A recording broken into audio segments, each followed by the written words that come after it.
Dan Allah lah yang menciptakan kita, Allah lah yang menjadikan kita bagaimana setelan awalnya. Fitrah adalah setelan awal, yang mana mau dibagaimanapun kan juga ini setelan, kalau pada masanya dia akan kembali ke setelan awalnya. Untuk apa suami harus bekerja bertaruh untuk istri anak orang, sedangkan dia bekerja untuk diri sendiri? Susah.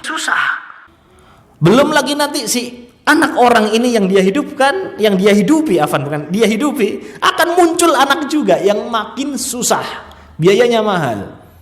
Akhirnya nggak mau, kamu juga harus bekerja. Si perempuan juga punya alasan, buat apa dia harus mengabdi kepada suaminya?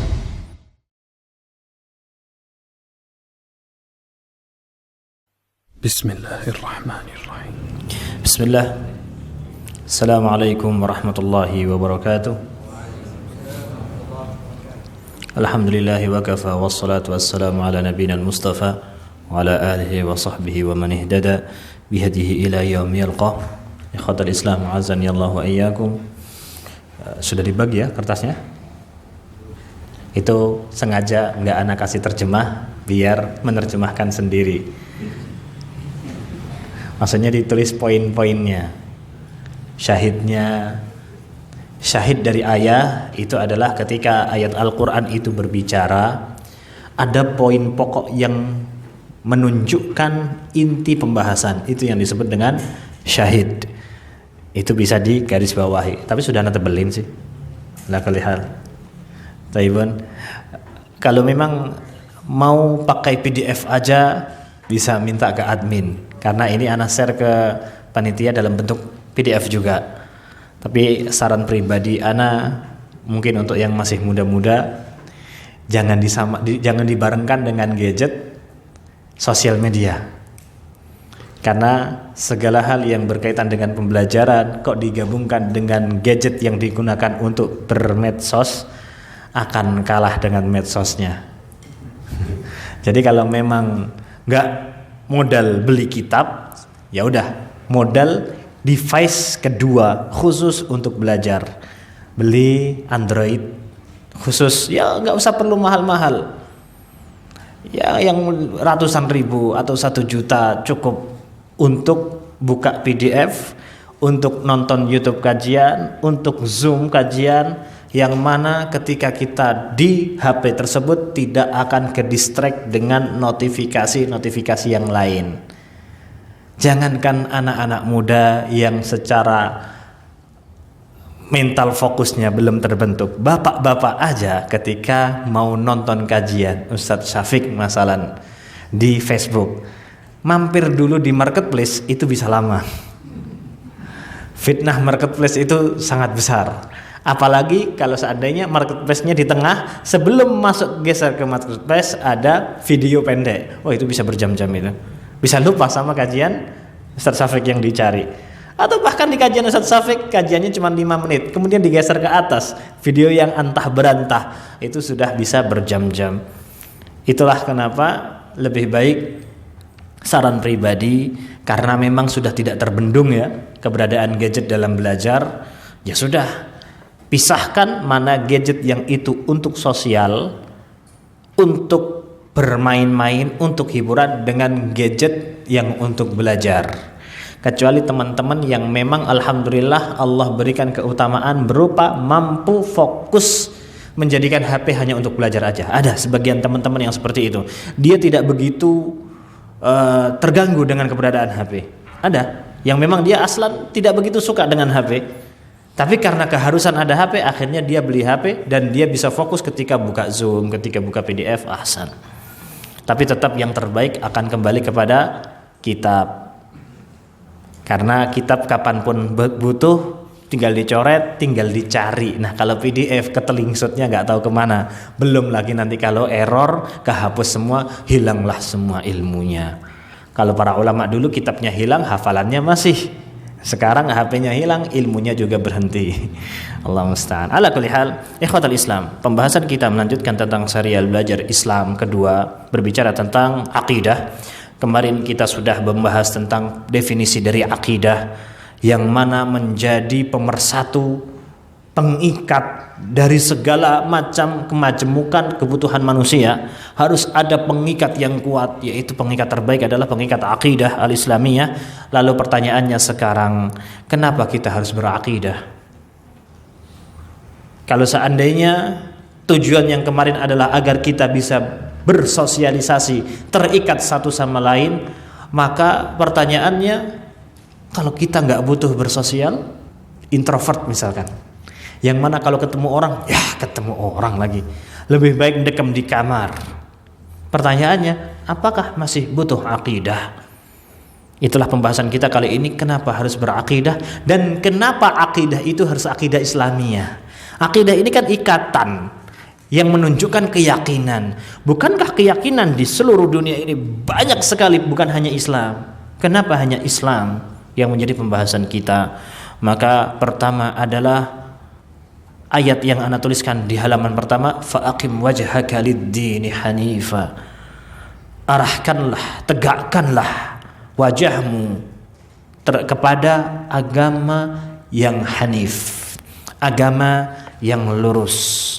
Kenapa? Fitratallahi allati fataran nasa 'alaiha. Fitrah yang sudah Allah jadikan bawaan pabriknya manusia.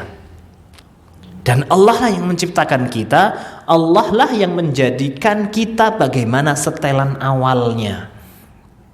Fitrah adalah setelan awal, yang mana mau dibagaimanapun kan juga ini setelan, kalau pada masanya dia akan kembali ke setelan awalnya. Itulah yang dimaksudkan fitrah. Dan fitrah Allah Subhanahu wa taala ciptakan untuk manusia adalah memiliki tempat kembali, memiliki tempat bertawakal. Dan ikhwatal Islam, itu adalah kenikmatan yang agung. Itulah yang mendasari kenapa umat-umat di luar sana yang mereka lahir tidak tahu tujuannya apa, mereka akhirnya mendapati kehidupan mereka berantakan. Yang menjadi garis bawah, latar belakang kita apapun itu, pekerjaan kita apapun itu, dunia pendidikan apapun itu yang kita lewati, masing-masing kita memiliki garis kepentingan yang sama. Untuk apa saya melakukan ini? Semakin besar untuk apa dia melakukan. Kita tidak sedang berfilsafat ya. Tapi ini memang tujuan utama keberadaan kita di dunia. Untuk apa kita melakukan ini? Semakin tinggi sebabnya, maka kita siap bertaruh untuk sesuatu yang kita lakukan. Semakin tinggi sebabnya, maka semakin tinggi perkara yang kita lakukan. Itulah yang membedakan seseorang akan menjadi profesional atau tidak. Ada orang yang bekerja dia serius sehingga dia menjadi pro di situ. Bukan pekerjaan dia yang serius, tapi dia tahu ada sebab yang lebih tinggi kenapa dia sampai menjadi profesional di situ. Ada orang yang membidangi pekerjaan yang sama tapi celelean. Dia bakat ada, kesempatan ada, tapi kerjanya celelean. Kenapa? Karena dia tidak memiliki sebab yang sama kuat. Itulah kenapa ikhwatul Islam, di luar sana orang-orang yang tidak memiliki tidak menyadari fitrahnya bahwa dia harus punya sebab bersandar kepada Allah, dia akan mencari-cari sebab itu. Pekerjaan dunia, dari bangun tidur sampai mau tidur, melelahkan. Masya Allah, capek sekali. Untuk anak yang mendekati usia 30 ini sudah mulai merasakan, ternyata hidup itu terlalu menjenuhkan. Ya, masih muda banget saya, jadi kaget dengan kehidupan. Ngapunten nggih bapak-bapak sekalian. Tapi memang seperti itu. Apalagi teman-teman yang baru masuk usia 20-an, kaget. Karena pertama kali mentas dari rumahnya menghadapi kehidupan dunia yang asli. Kan kalau sama orang tua kan selama ini orang tua terlalu banyak memperhalus tampilan, sehingga anak akhirnya menganggap dia kuat, padahal orang tuanya yang menghaluskan. Ketika dia menghadapi orang lain, kelihatan wataknya aslinya kehidupan. Seperti itu ala kulli hal. Sehingga orang-orang di luar sana menghadapi pekerjaan yang membosankan, yang susah, berat, mereka cari alasannya. Mereka akan mengembalikan itu kepada keluarganya, karena anaknya, karena istrinya. Pertanyaannya, ketika mereka tidak punya landasan akidah yang kuat, apakah hubungan suami istrinya juga akan kuat? Untuk apa seseorang harus mengabdi kepada keluarga? Untuk apa suami harus bekerja bertaruh untuk istri anak orang? Sedangkan dia bekerja untuk diri sendiri susah. Belum lagi nanti si anak orang ini yang dia hidupkan, yang dia hidupi, dia hidupi, akan muncul anak juga yang makin susah, biayanya mahal. Akhirnya nggak mau, kamu juga harus bekerja. Si perempuan juga punya alasan, buat apa dia harus mengabdi kepada suaminya? Bukankah dalam rumah tangga itu harus ada pemimpin yang ditaati dan harus ada penyeimbang? Pertanyaannya, kenapa harus wanita yang taat ke suami? Kalau seandainya tidak ada alasan agama di situ, apakah akan lurus hubungan suami istri? Tidak akan. Tidak akan. Ada kok di luar sana orang yang tidak beragama, suami istrinya langgeng sampai tua. Itu yang kita lihat zahirnya. Apakah batinnya? Mereka menjalani suami istri normal seperti suami istri yang seharusnya seseorang menjalin hubungan keluarga. Wala'iyadzubillah, kalau kita melihat fakta rumah tangga di luar sana, ada yang menganggap bahwa teman tidur itu hanyalah seperti teman tongkrongan. Loh, ini kan suami saya, ini istri saya. Ya nggak apa-apa, yang penting saya mencintai suamiku, meskipun nanti malam tidurnya sama siapa, wallahu alam, terserah mereka. Apakah ini rumah tangga yang dimaksudkan tentram? Nah, ketika rumah tangga sudah seperti ini, apakah ini bisa menjadi sebab seseorang akan berjuang? Itulah kenapa ikhwatal Islam kita temukan, sejauh mata kita memandang, kita temukan ibrah. Allah tunjukkan orang-orang yang jauh dari mengenal agama Islam, mereka bekerja buat apa? Coba dicari. Apakah buat makan? Coba jujur. Benarkah mereka bekerja untuk makan? Kalau memang mereka bekerja buat makan, kenapa ketika mereka mendapatkan uang lebih, mereka justru menggunakan untuk mabuk? Apakah mereka akan kenyang dengan minum alkohol? Kenapa ketika mereka punya uang yang cukup justru malah nyebat? Apakah lambung mereka akan sehat ketika diseroboti dengan asap? Mereka bisa beli nasi sebenarnya, tapi mereka lebih memilih untuk nyeruput rokok. Apa alasannya? Satu, untuk menenangkan diri. Menunjukkan apa? Apa yang mereka hasilkan dari pekerjaan mereka tidak cukup menenangkan dan tidak cukup menjadi sebab alasan kenapa mereka bekerja. Dan ini ujian untuk semua kalangan ikhwatul Islam, tidak hanya orang-orang kaya saja yang mabuk-mabukan. Menengah ke bawah pun ketika mereka punya kelebihan harta di suatu kota di wilayah sana yang mereka jauh dari pendidikan agama, mereka tidak akan jauh-jauh dari dunia malam. Pertanyaannya adalah, manusia itu mulia dengan akalnya. Lalu kebahagiaan yang bagaimana yang diharapkan oleh segelintir orang yang mereka bahagia dengan menghilangkan akal mereka? Lalu apa yang menjadi kemuliaan manusia tadi sehingga dia bisa berbahagia dengan menghilangkan sisi manusianya? Bukankah manusia itu kelebihannya akal, tapi justru malah mereka menghilangkan akal itu dengan mabuk, kemudian menganggap itu adalah sisi bahagianya.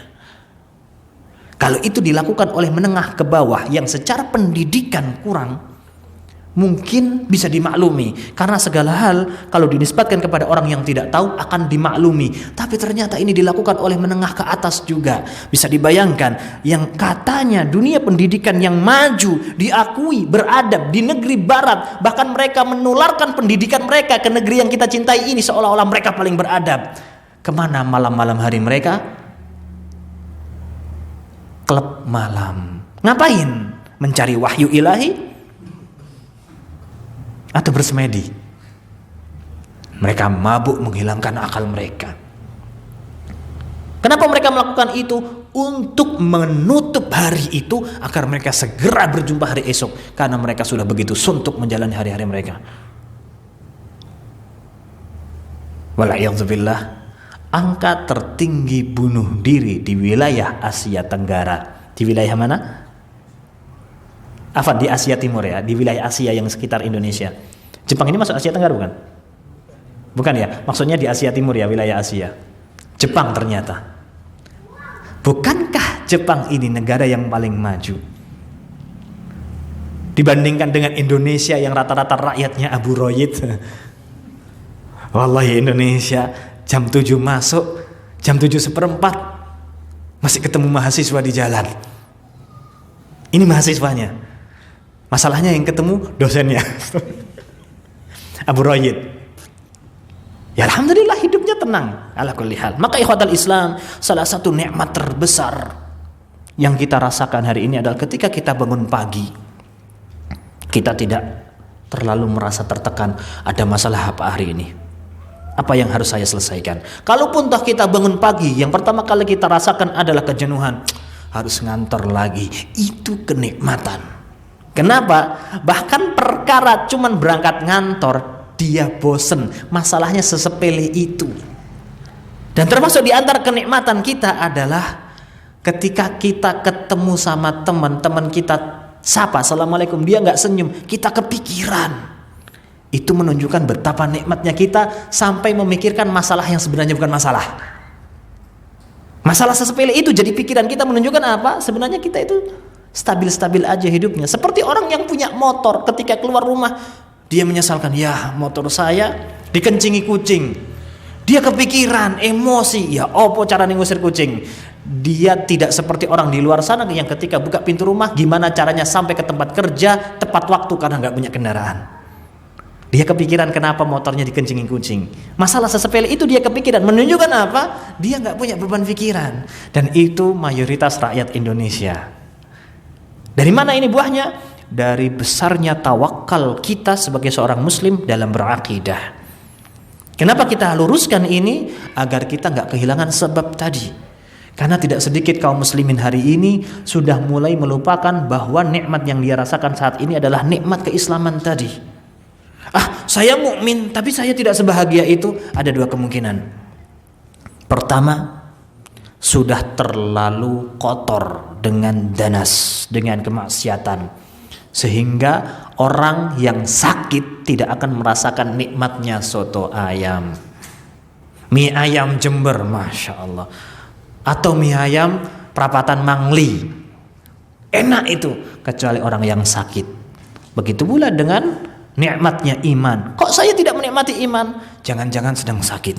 Itu pertama. Kedua, bisa jadi karena kita kurang bersyukur, karena terlalu banyak nikmat yang kita rasakan, sehingga wal'iyadzubillah, jangan sampai kita baru merasakan nikmat itu ketika Allah cabut. Na'udzubillah. Ya seperti kita sudah bertahun-tahun punya Supra X. Awal-awal punya Supra X kita bersihkan, kita lap setiap pagi. Nikmat bisa naik motor pelan-pelan, oli ganti tiap 2 bulan. Sudah 2 tahun, 3 tahun, jatuh dibiarkan. Jatuh, standar lagi. Wala dimandikan, wala diservis. Seolah-olah Supra X itu sudah tidak lagi nikmat. Kenapa? Karena sudah kita terbiasa di situ. Takutnya kenikmatan iman itu sudah seperti itu fungsinya di kehidupan kita. Tidak pernah kita poles lagi. Sehingga tidak lagi terasa nikmat. Itulah ikhwatal Islam. Kenapa kita harus berakidah? Karena akidah itu fitrah. Kalau tidak ada akidah itu, maka secara fitrah manusia akan mencari. Dia berilmu atau tidak berilmu, dia akan mencari kemana akidah itu. Kalau ternyata tidak ada akidah yang akan dia gunakan untuk bergantung, sebagaimana ibarat orang yang kelaparan, kalau dia tidak makan akan mati. Dan ternyata dia tidak menemukan nasi atau daging yang segar, bangkai pun dia akan makan. Istilahnya seperti itu. Maka tidak heran ketika orang kehausan berakidah, ternyata ketika dia mencari akidah-akidah yang lurus tidak ketemu karena keterbatasan ilmu, maka akidah yang menyimpang pun dia santap. Maka tidak heran di luar sana kita temukan bahkan akidah yang paling nyeleneh pun ada pengikutnya. Pernah dengar akidah orang yang menunggu hujan harus membunuh wanita bagian dari anggota kampung tersebut? Dan itu ada di Indonesia. Kalau tidak turun hujan, harus ada satu wanita dari anggota kampung tersebut yang dibunuh sebagai persembahan. Ini secara akal, masuk akal tidak? Secara nalar, tidak ada. Tapi mereka harus melakukan itu. Kenapa? Itu tadi, kelaparan akan akidah. Dan ketika tidak ada akidah yang lurus, akidah yang bangkai pun mereka santap. Ini sensitif gak ya? Kan Anda nggak menyebutkan sektenya ya? Aman insya Allah. Atau harus membuang hewan ternak ke laut misalkan. Itu sesuatu yang tidak masuk akal. Tapi itu harus dilakukan dan bahkan tidak sedikit orang-orang yang berjuang untuk melestarikan. Tujuannya apa? Itu tadi. Mereka sudah terlanjur nyaman dengan akidah yang menyimpang. Itulah kenapa ikhwatal Islam pentingnya kita belajar akidah. Dan itu kita harus pahami betul-betul dalam kehidupan kita. Kemudian ikhwatal Islam azani Allah wa iyyakum. Apa yang menjadi landasan kaum muslimin dalam berakidah tidak lain dan tidak bukan adalah Al-Quran dan Sunnah, yang mana kemudian kita sebut sebagai Islam. Dalam firman-Nya surat Ali Imran ayat 85. Ali Imran ayat 85 tidak ada di situ ya biar berfungsi ballpoint-nya. Ali Imran ayat 85 Allah berfirman wa may yabtaghi ghairal islami dina fala yuqbala minhu wa huwa fil akhirati minal khasirin. Barang siapa yang mencari akidah untuk landasan dia hidup selain akidah Islam, maka tidak akan diterima. Apa definisi dari akidah tadi?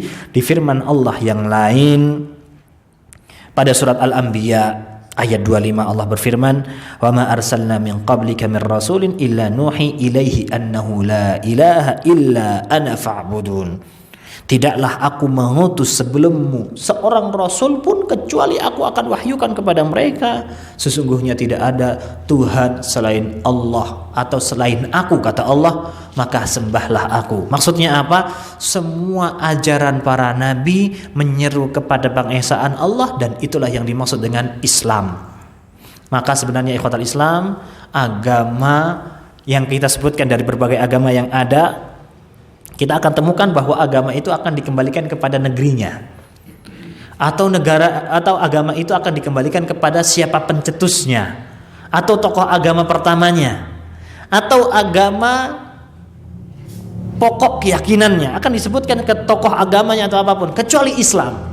Kenapa Islam satu-satunya agama yang disebutkan dengan sifat kepasrahan diri? Kenapa? Karena sebagaimana yang dikatakan bahwa Islam itu ajaran agama akidah yang berupa ideologi, yang berarti lintas zaman selama ideologi itu sama, maka itu disebut Islam. Yang berarti siapapun itu, agama apapun itu, selama dia mengikhlaskan, tulus mengesahkan Allah Subhanahu wa taala dalam ibadah dan dalam bentuk ibadah yang benar sesuai dengan tuntunan Nabi yang Allah turunkan sesuai zamannya, maka dia Islam.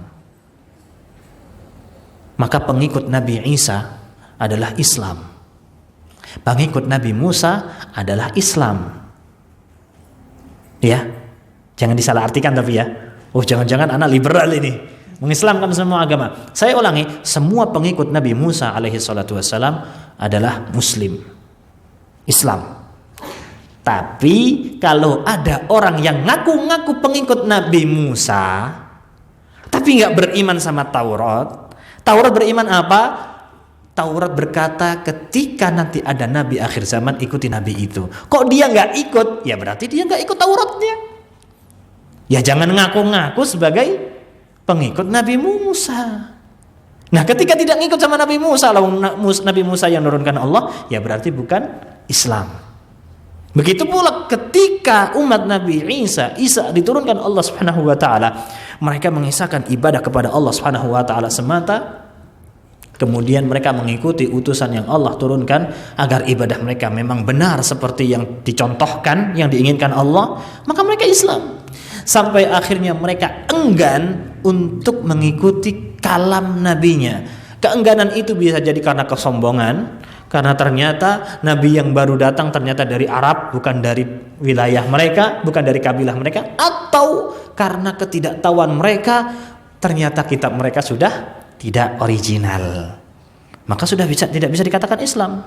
Kenapa? Karena tidak lagi mengikuti nabinya meskipun ngaku-ngaku pengikut nabinya. Begitu pula berlaku untuk pengikut Nabi Muhammad SAW. Kalau ngaku-ngaku pengikut Nabi Muhammad SAW tapi Al-Quran dirubah-rubah, mengatakan Al-Quran tidak relevan, maka Islam yang bagaimana yang dia inginkan? Lalu ngapain nisbatkan diri kepada Islam? Ngapain ngaku-ngaku sebagai pengikut Nabi Muhammad, tapi giliran ada hadis Nabi SAW yang sahih, dia tidak terapkan, lebih memilih untuk mencari dalil dari mimpi. Ada dalil sunnah dari hadis Nabi SAW, ada orang yang tidur mimpi berjumpa dengan Nabi, yang diambil yang mimpi. Kasihan kan ulama dulu bertahun-tahun menuntut hadis, kalah sama orang yang lama tidurnya. Tahu gitu dulu ulama mending tidur lama aja. Imam Bukhari itu menuliskan satu hadis dalam kitab sahihnya, sampai salat istikharah berkali-kali musyawarah kepada para imamnya, kalah sama yang tidur. Kasihan Imam Bukhari, kasihan Abu Hurairah, minal mukthirina fi riwayat al-hadis. Abu Hurairah, Aisyah, Abdullah bin Abbas, siapa lagi? 7 orang kuliah hadis. Wah, ya, insyaallah. Mereka hafalan mulazamah dengan Nabi SAW. Abu Hurairah itu baru masuk Islam 3 tahun terakhir, tapi gabung dengan Ashabus Suffah yang di masjid. Padahal Abu Hurairah punya rumah, tapi ikut hidup bersama orang-orang yang gak punya rumah. Ingin apa? Memfokuskan belajar dengan Nabi SAW. Sekali lagi kalah sama orang yang tidur mimpi bersama Nabi, dapat hadis. Jadi Gen Z sekarang yang banyak tiduran, mungkin mereka sedang menuntut hadis. Di sini khadal Islam azani Allah wa iyyakum, kalau ternyata pedomannya tidak sesuai dengan apa yang Nabi SAW contohkan, bukan Islam. Maka landasan utama Islam adalah Al-Quran dan Sunnah, tidak selainnya. Kalau di Al-Quran nggak ada, di hadis tidak ada, berhenti. Tapi ini kan pemahaman ulama yang mereka lebih paham tentang Al-Quran dan Sunnah. Tetap aja ijma' para ulama tidak akan jauh-jauh dari Al-Quran dan Sunnah. Mereka tetap akan kembali kepada Al-Quran dan Sunnah bagaimanapun mereka menafsirkan. Tapi kok tiba-tiba jauh panci daripada api, dia menafsirkan dengan maunya sendiri meskipun tujuannya adalah Al-Quran dan Sunnah, tapi gak ada hubungannya, ya gak bisa. Seulama apapun dia, selama apapun dia bermimpinya. Maka ikhwatul Islam azani Allah wa iyyakum, inti dari pembahasan di sini adalah bahwa akidah Islam itu adalah yang paling benar selama tujuannya adalah mengikhlaskan kepada Allah Subhanahu wa taala. Maka kalau seandainya dikatakan Yahudi, Nasrani, mereka bisa disebut Islam atau tidak? Yahudi ataupun Nasrani, kalau memang mereka mau jujur mengesahkan Allah dalam ibadah mereka, bisa mereka menjadi Muslim. Cukup apa caranya? Yang Yahudi cukup taati Taurat sebagaimana Taurat itu turun, dan yang Nasrani cukup taati Injil sebagaimana Injil itu turun. Apa menjadi perintah dalam Taurat dan Injil? Ketika turun Nabi di akhir zaman, bantulah Nabi itu, dan karena apa yang turun kepada Nabi terakhir itu menjadi hukum yang terakhir, penghapus dari hukum yang ada. Berarti apa? Orang yang beriman dengan Injil pasti beriman dengan Al-Quran. Ya berarti bisa Islam. Ada zamannya, ada buktinya, ada. Zaman Nabi SAW banyak di antara orang-orang Yahudi yang masuk Islam ketika mereka jujur. Ikhwatul Islam azani Allah wa iyyakum. Kemudian apa keutamaan, kekhususan akidah Islam yang diusung oleh Nabiullah Muhammad sallallahu alaihi wasallam? Adalah yang pertama tauqifiyah, dan yang kedua ghaibiyah, yang ketiga takamul wasyumul, yang keempat annaha wasatiyah. Yang pertama adalah tauqifiyah. Tauqifiyah itu dari kata waqafa. Banyak artinya waqafa itu dari segi bahasa, tapi yang paling dekat dengan bahasa Indonesia, Anda katakan di sini bukan berarti bahasa Indonesia itu kurang ya. Cukup untuk berinteraksi sesama kita rakyat Indonesia, tapi bahasa Indonesia itu tidak bisa digunakan menerjemahkan bahasa Arab. Kenapa? Karena memang beda. Bahasanya beda. Dan tujuan utamanya beda.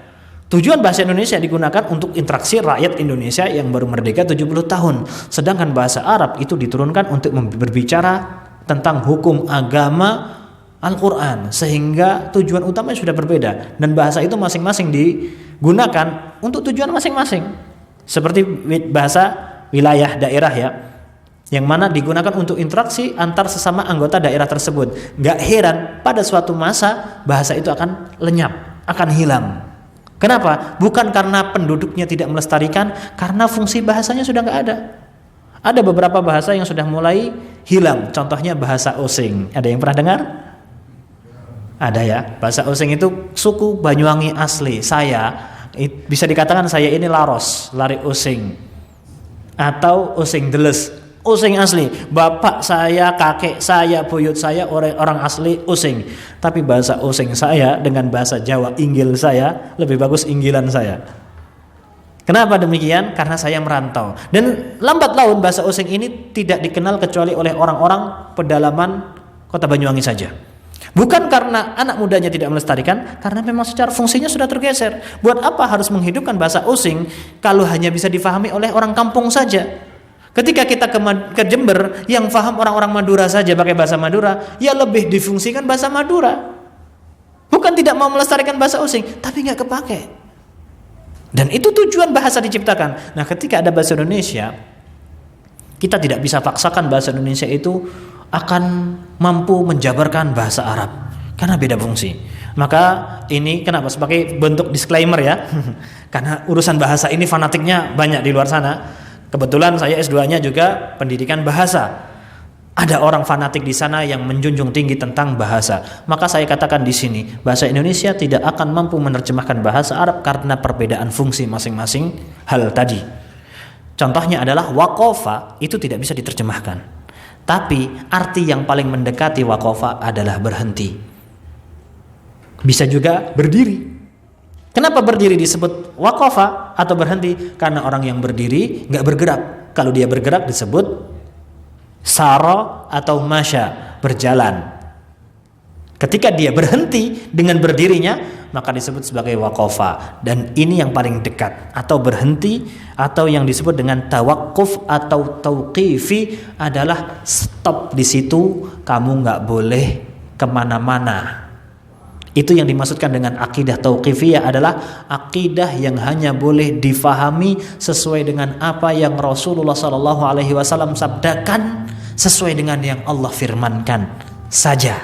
Maksudnya apa? Tidak dikasih kesempatan untuk improvisasi. Itu majal akidah. Itu yang dimaksudkan dengan tauqifiyah. Dalilnya apa? Saya sebutkan di situ Al-Maidah ayat 3. Demi menghemat kertas yang semakin kecil bentuknya ya.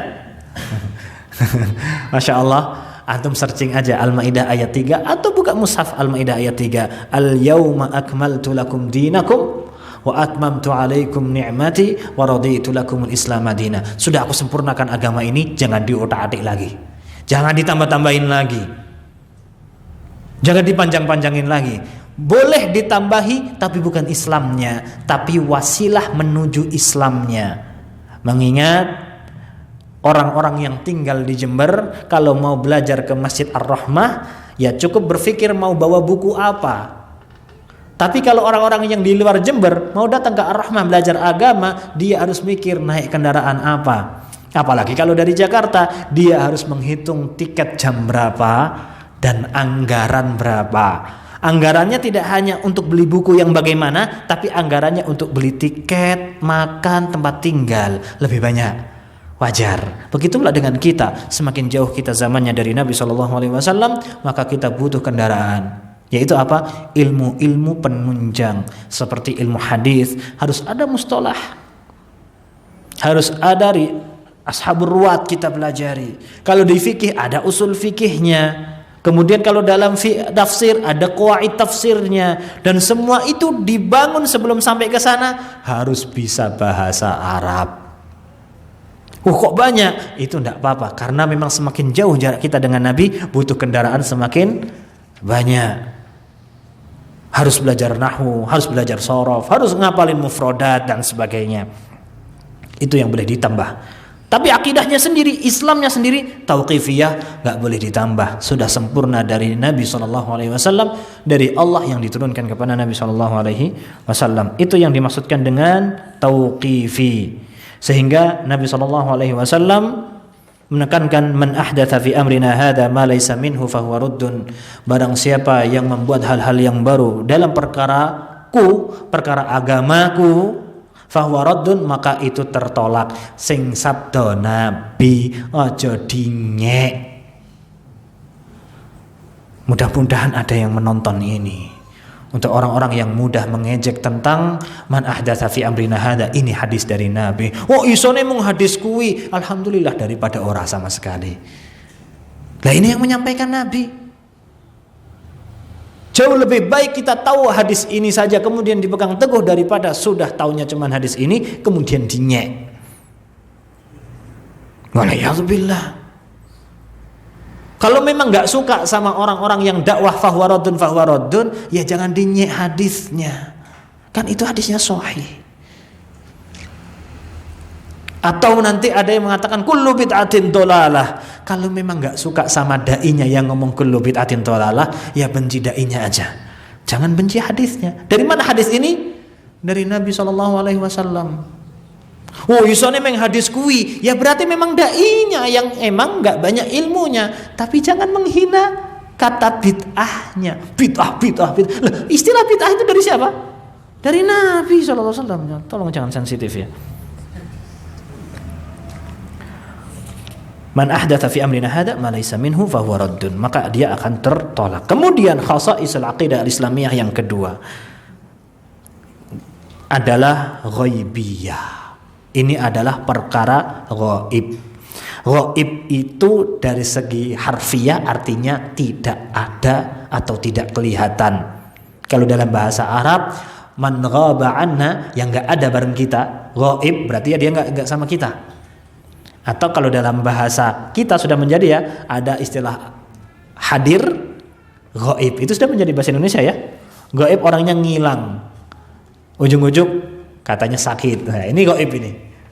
Apalagi kalau sampai izin sakit, temennya ada yang izin sakit, dia juga izin sakit. Kok pesannya sama?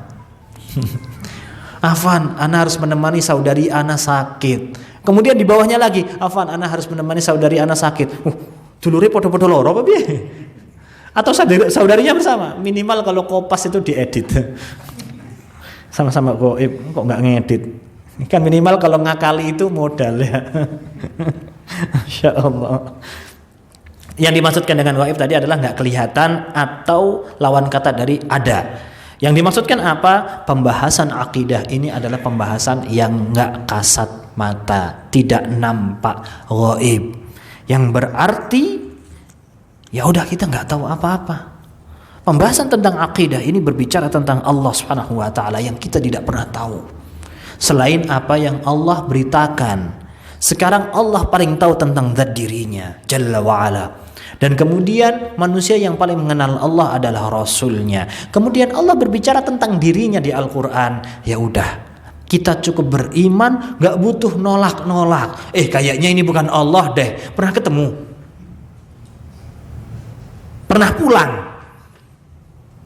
ke sisi Allah Subhanahu wa taala? Kan tidak. Ini perkara gaib, maka tidak perlu diotak-atik. Cukup berikan apa yang sudah menjadi firman-Nya, diimani apa adanya. Kalau seperti itu, sebenarnya kaum muslimin gak akan pecah. Kapan kaum muslimin akhirnya pecah menjadi berbagai kelompok sekte? Ketika pisah yayasan, ya mungkin. Tapi dulu ketika mereka sudah mulai berpikir tentang sifat-sifat Allah. Ada sifat Allah seperti ini. Katanya Allah tidak seperti makhluknya. Tapi sifat ini makhluknya juga punya sifat yang sama. Oh berarti Allah gak punya sifat ini. Janganlah. Berarti ini sifat ini tidak cocok untuk Allah. Dia tolak sifat yang Allah ceritakan tentang dirinya. Gampangannya adalah antum tanya ana, siapa nama ana kan? Ana kasih tahu antum, nama ana Aminullah. Terus antum bilang, Aminullah mah bukan seperti antum. Aminullah gak jenggoten. Ana ngasih tahu tentang nama ana sendiri nih. Aneh kan? Kemudian antum bantah ana. Atau antum punya anak, ana tanya ke antum, putra antum namanya siapa? Namanya Abdullah. Itu mah bukan Abdullah, itu mah Agus. Mukanya Indonesia kok namanya Abdullah. Ngeyel sing duwe anak sapa, sing ngopeni sapa. Nah, kan seperti itu ikhwatal Islam gambarannya. Al-Qur'an itu turun dari Allah. Sudah seperti itu apa adanya. Ketika ini enggak masuk akal kalau Allah punya firman, punya sabda yang seperti ini, punya sifat yang seperti ini. Oh, berarti kita tolak aja, kita ganti. Sejak saat itulah Islam terbagi menjadi beberapa sekte. Sejak ada orang-orang yang sok tahu tentang Allah, lalu nggak pernah ketemu. Nah, seperti itu. Pertanyaannya adalah, ada yang lebih dekat dengan diri kita tentang zat kita daripada tentang Sang Pencipta yang kejauhan untuk kita bicarakan, yaitu tentang ruh. Wa yas'alunaka 'anir ruh qulir ruhu min amri rabbi wa ma utitu minal ilmi illa qalila. Mereka bertanya tentang ruh. Kata Nabi sallallahu alaihi wasallam, ruh itu adalah perkara Allah Subhanahu wa taala dan kita tidak dikasih tahu kecuali sedikit. Pertanyaannya, apakah kita tahu muka ruh kita bagaimana? Apakah diri kita ini adalah jasad kita ini? Bukan, ini hanyalah wadah yang akan lebur bersama dengan tanah. Siapakah kalau dikatakan amin? Aminullah adalah ruh yang Allah pencolokkan ke jasad yang kebetulan jenggotnya lebih panjang dari abang-abangnya ini. Hanya sebatas itu.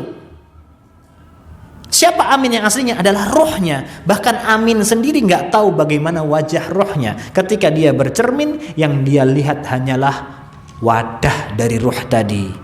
Dan saya pribadi, manusia kita masing-masing nggak tahu tentang ruh tadi. Nah, untuk dirinya sendiri aja nggak kenal, masa mau bicara tentang Rob?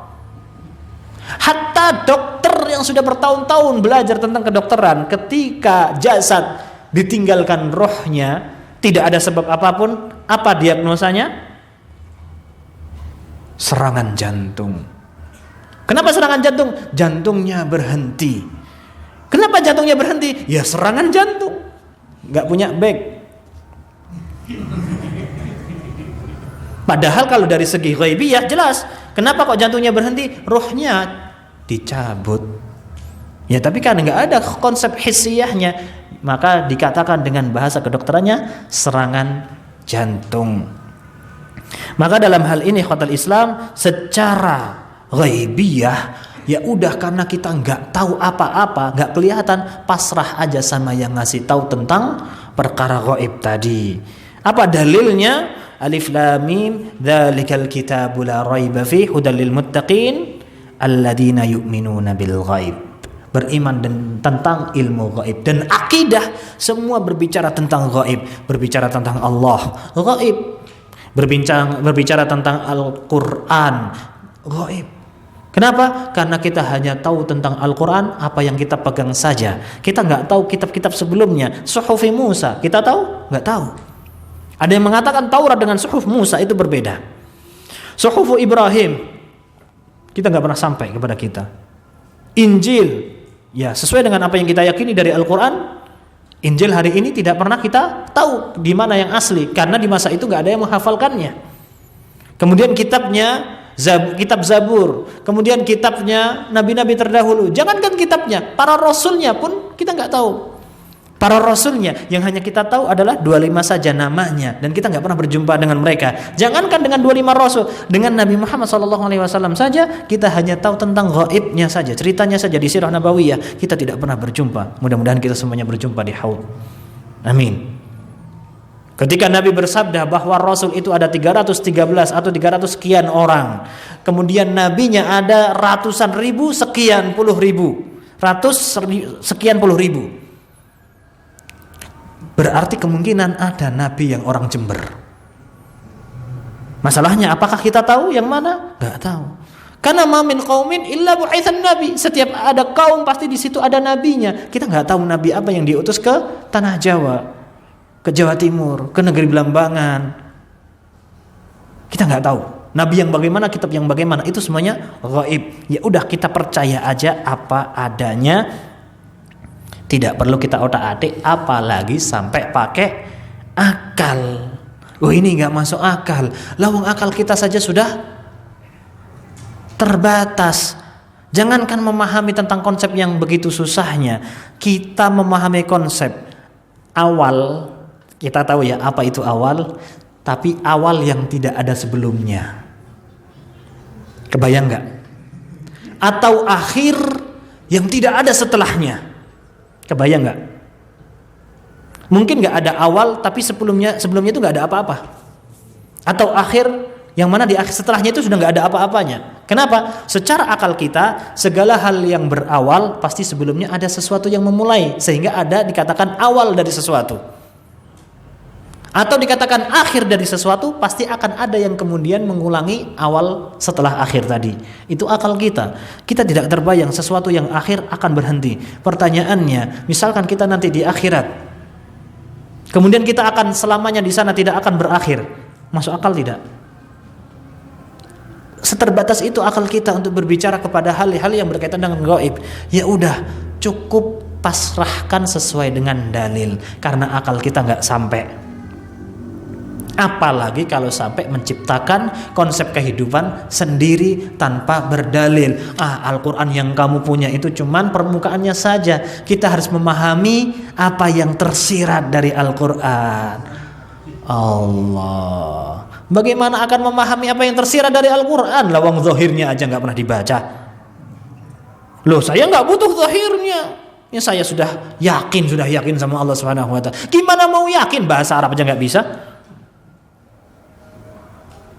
Allah berbicara dengan bahasa kalbu. Soro-soro Nabi dakwah sampai berkali-kali mau dibunuh, ada orang yang kemudian muncul ngaku-ngaku Islam, bisa bahasa kalbu dengan Allah Subhanahu Wa Taala. Tahu gitu nggak usah Nabi sampai hijrah, sampai perang Badar, sampai perang Uhud terluka, karena akan muncul umatnya yang akan tahu bahasa kalbu, berbicara langsung dengan Allah. Kasihan toh dakwah Nabi jadi sia-sia. Karena semua umatnya akan terinteraksi dengan Allah, punya wahyunya masing-masing. Jadi malaikat Jibril turun untuk menurunkan wahyu kepada Nabi Muhammad. Buat apa? Kalau semua kaum mukminin akhirnya berhubung dengan Allah dan berbincang langsung dengan Allah melalui hatinya, gak kepake itu Al-Quran jadinya. Nah, itu tujuan utama sebenarnya, biar Al-Quran itu gak kepake. Kalau Al-Quran gak kepake, Islamnya lemah. Itu tujuan utama. Sehingga untuk perkara yang menjadi keyakinan dan gaib ini, kembalikan kepada Sang Rabbul Ghaib, Tuhan alam gaib yang memang di luar akal kita. Sudah Isya? Sudah Isya? Berapa menit lagi? 1 menit. Dan memang secara akal Allah Subhanahu Wa Taala berikan karunia akal yang kuat kepada kaum mukminin. Tujuannya tidak lain dan tidak bukan untuk agar kita mentadabburi ayat-ayat Allah berupa dalil syar'iyyah dan dalil kauniyah. Tidak digunakan sebagai alat satu-satunya untuk menakar kebenaran dan kesalahan, tapi untuk memahami konsep ini loh, standar kebenaran dari Allah, yaitu berupa Al-Quran dan Sunnah. Gunakan akal untuk memahami konsep yang sudah ada, bukan untuk kemudian menilai apakah dalil ini benar atau salah. Kenapa? Karena akal kita terbatas. Jadi bukan berarti ahlu sunnah wal jamaah meninggalkan fungsi akal, tapi menggunakan akal tidak melebihi batas kemampuannya. Monggo azan terlebih dahulu.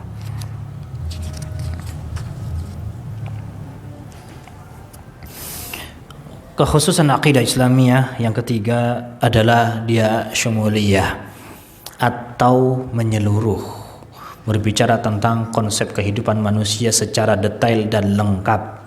Bahkan dalam hadis yang saya tuliskan di situ adalah ketika ditanya apakah benar Nabi SAW mengajarkan dalam perkara sampai perkara toilet, ternyata Nabi kita Muhammad SAW yang seorang raja, seorang panglima perang, seorang tokoh spiritual, seorang suami dengan keluarga yang besar, yang memimpin umat yang besar, bahkan dalam urusan toilet ada aturannya. Nggak boleh masuk pakai kaki kanan, tapi masuknya pakai kaki kiri. Kemudian tidak boleh menghadap kiblat atau membelakangi kiblat. Tentunya di sini adalah ada perbedaan pendapat. akan boleh dan tidaknya, tapi paling aman menghindari perbedaan pendapat. Cukup ikuti yang menjadi aturan. Daripada debat, boleh kok ngadep kiblat, boleh kok membelakangi kiblat, kenapa nggak dialihkan aja arahnya? Kan cukup, nggak perlu debat lagi kan? Nggak butuh lagi perbedaan pendapat. Ala kulli hal, kemudian tidak boleh membersihkan dengan alat selain air kurang dari 3 kali. Kemudian tidak boleh membersihkan BAB atau BAK dengan tulang atau kotoran. Bukan ya, kita nggak kebayang ya membersihkan kotoran dengan kotoran ya. Tapi yang dimaksudkan adalah kotoran hewan yang sudah mengering, yang wujudnya seperti batu. Itu ada.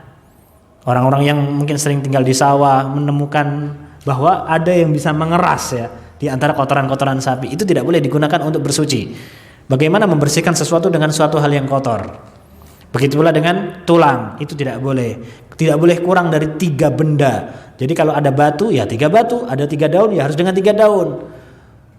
Jauh sebelum ditemukan tentang konsep kesehatan dari kesucian, Nabi sudah mengatur hal demikian.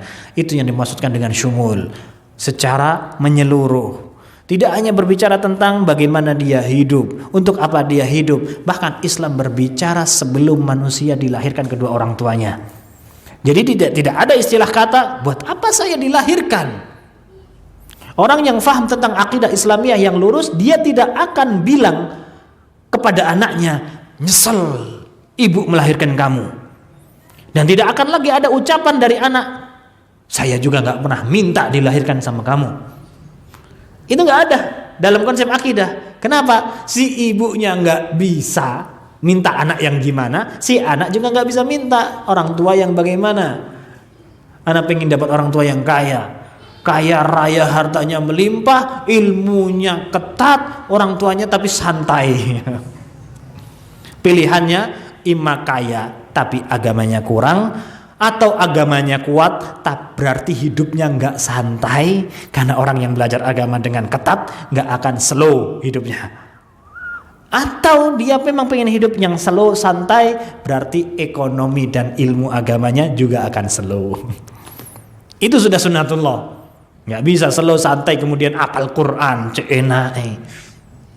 Ada konsekuensinya. Orang tua hafal Quran, saya pengen hafal Quran dari kecil. Berarti dia siap ditindas dengan bapaknya yang keras dalam hafalan Quran. Pernah ada yang tanya ke saya, gimana cara mudah menghafalkan Quran? Itu 2 kata lucu itu. Menghafalkan Quran dengan mudah. Mudah hafal Quran. Ini 2 kata lucu itu. Kalau emang hafal Quran itu mudah, hafal Quran kabeh. Imam Bukhari, imam besar, hafal Quran 7 tahun. Kalau hafal Quran itu mudah, Imam Bukhari biasa aja. Kenapa Imam Bukhari hebat? Karena itu susah. Ya udah, jangan denial ya istilahnya. Mudah kok hafal Quran? Gak, susah. Makanya dikit yang hafal Quran. Betul gak? Ala kulli hal. Kemudian Al-Quran juga berbicara, Islam juga berbicara, akidah Islamiyah berbicara. Tidak hanya tentang alam dunia. Ilmu kedokteran, IPA, mau dipelajari sedetail apapun, IPA hanya membahas tentang konsep kehidupan dunia. Sedangkan agama akidah Islamiyah berbicara bahkan sebelum kehidupan dunia.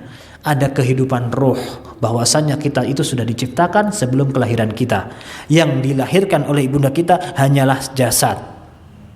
Kemudian Allah masukkan ruh yang sudah diciptakan sebelumnya, yang mana sebelum ruh ini dimasukkan kepada jasad dalam bentuk bayi yang kemudian akan dewasa, yang akan belajar agama, si ruh ini sudah disumpah oleh Allah, alastu birabbikum. Kemudian ruh ini semuanya berkata, qalu bala, iya engkau Tuhanku. Dimasukkanlah kepada si bayi dalam kondisi tidak memiliki memori, sebelum tidak diberikan ingatan apa yang terjadi sebelum kelahiran dia di dunia.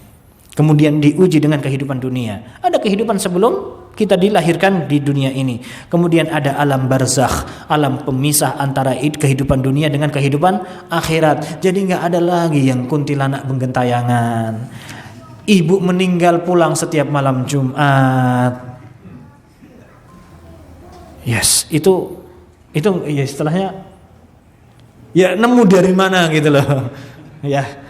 Padahal alam barzakh itu sudah beda. Kemudian ada alam mahsyar. Baru nanti kemudian ada alam surga dan neraka. Semoga kita termasuk di antara surga, penghuni surga. Amin ya rabbal alamin. Ini yang dimaksudkan dengan syumul, lengkap, membahas semuanya dan bagaimana cara melewati itu semua. Dan yang terakhir adalah akidah Islamiyah adalah agama wasat. Apa itu wasat? Bisa dikatakan sebagaimana firman Allah, wa kadzalika ja'alnakum ummatan wasata, bisa disebutkan sebagai tengah di antara dua sisi, di antara dua ujung. Ada ujung yang kelebihan kaum kanan, ada yang kelebihan kaum kiri. Maka Islam adalah di tengah-tengah, tidak berlebihan seperti mengagungkan tentang konsep gaib.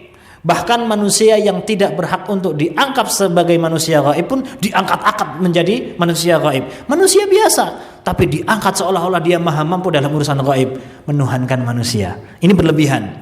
Tapi tidak juga meremehkan. Ada manusia yang sudah jelas-jelas dapat ilmu gaib dari Allah berupa nubuah, dibunuh saking nggak percayanya. Ada umat yang seperti ini? Ada umat pembunuh para nabi. Ada juga umat yang menyembah nabi. Ada. Kenal ya? Insyaallah. Sedangkan Islam tidak menghilangkan penghormatan kepada Nabi, tapi juga tidak mengkultuskan sampai beribadah. Tengah. Atau bimakna khiyar atau afdal, yang paling utama dan yang paling terbaik. Umat tengah. Itulah kita temukan bahwa umat ini di banyak hal diberikan kemudahan oleh Allah Subhanahu wa taala, karena memang masa kita itu cuma sedikit dibandingkan umat-umat sebelumnya yang banyak panjang usianya dengan fisik yang kuat, dengan akal yang tokcer. Tapi kita diberikan dengan fisik yang lemah, diberikan keutamaan yang enggak kalah saing dengan umat-umat sebelumnya. Itu yang disebutkan dengan umat wasatah. Dan terakhir adalah umat yang adil, tidak berlebihan, tidak mengurang-urangi.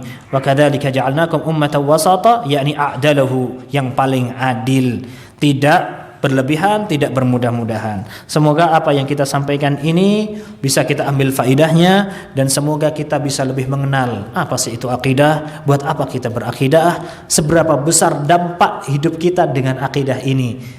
Sebenarnya bukan hal yang baru, tapi setidaknya kitab ini membantu kita untuk memetakan gimana kehidupan kita sebenarnya, untuk lebih kita mudah mentadabburi. Afan kalau dalam penyampaian ana ada salah, wallahu waliyut taufik. Subhanakallahumma wa bihamdika asyhadu an la ilaha illa anta astaghfiruka wa atubu ilaik. Assalamualaikum warahmatullahi wabarakatuh. البر من آمن بالله واليوم الآخر والملائكة والكتاب والنبيين وآتى المال على حبه ذوي القربى واليتامى والمساكين وابن السبيل والسائلين وفي الرقاب وأقام الصلاة وآتى الزكاة والموفون بعهدهم إذا عاهدوا والصابرين في البأساء والضراء وحين البأس أولئك الذين صدقوا وأولئك هم المتقون.